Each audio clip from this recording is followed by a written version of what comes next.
Okay. Okay. All right. Can you inform us or let us know a little bit more about your knowledge of the I can't pronounce it right. Anunnaki. Anunnaki. Anunnaki. I've been over this at least 3 times on 3 different radio shows, including the last one I was on with Drake. Okay, I can just have them listen to the archives on that, because we do have a lot of questions. Please look at the archives for that one. Okay. 4 years ago, I made a bet with a friend of mine that there would be worldwide recognition of the ETs until the middle of this summer. Who loses must buy a barrel of beer.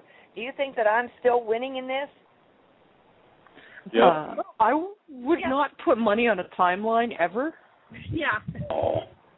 Or anything I particularly cared about. If you do win, though, likely it won't matter to collect on it because finances may be changing. Who knows? And what I was going to suggest is that you both buy a barrel of beer and, keep it in a nice cold storage until the Silver Legion shows up. Then you'll really enjoy the fun. If we can provide the beer. Even beer that I can drink.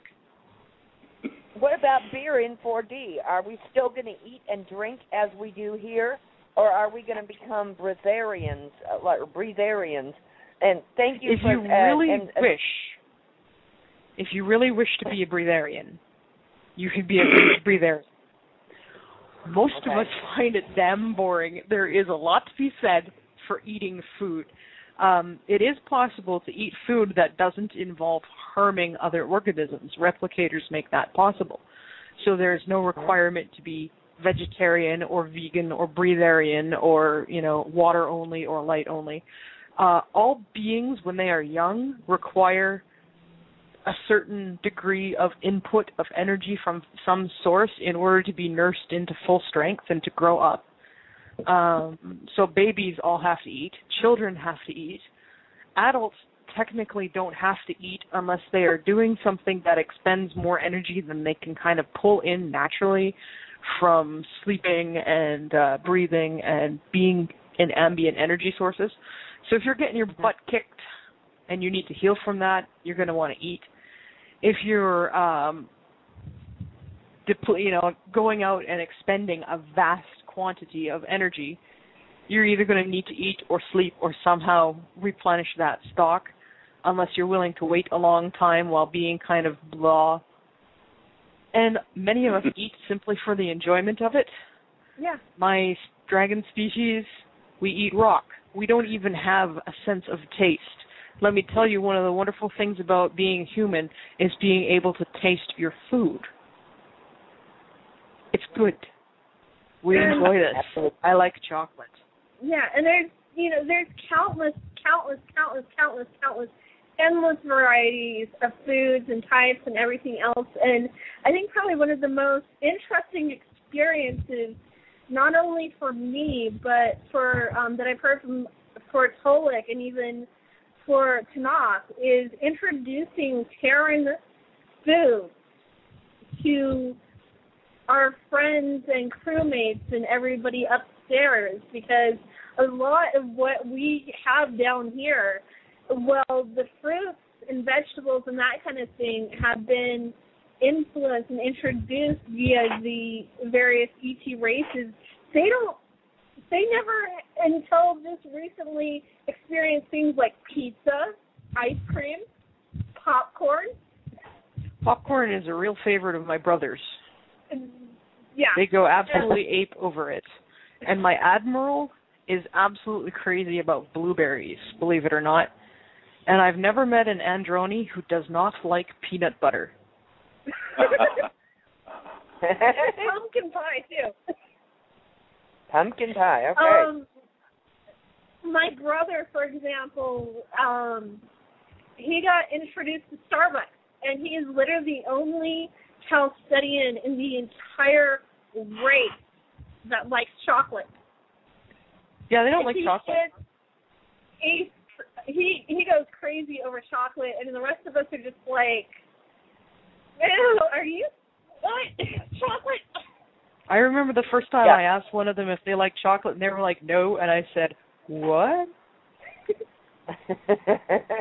We don't like chocolate. Are you kidding? No. And, oh my God, introducing ice cream to them. They like ice cream. And milkshakes. Milkshakes, yeah. Nice cold things. Okay, next question. Okay, go ahead.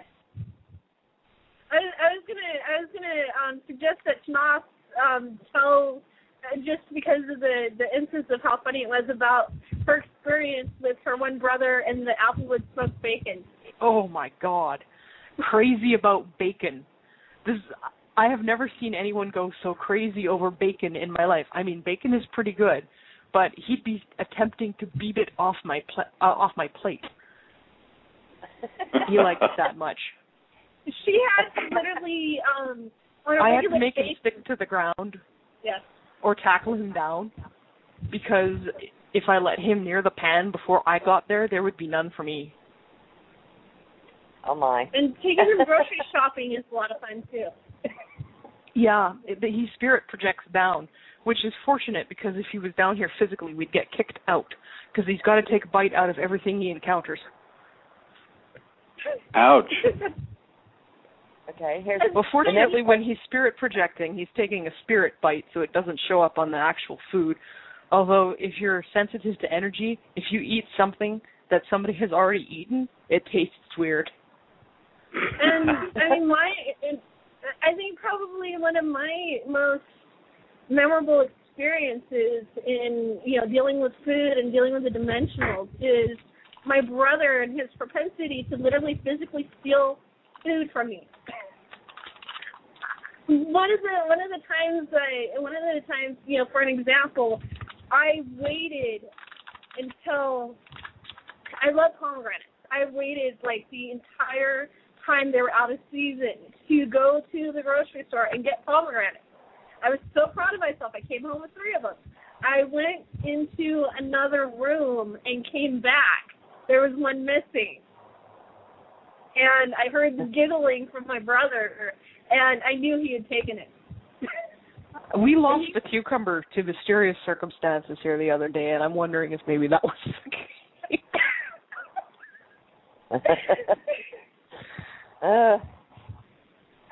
Okay.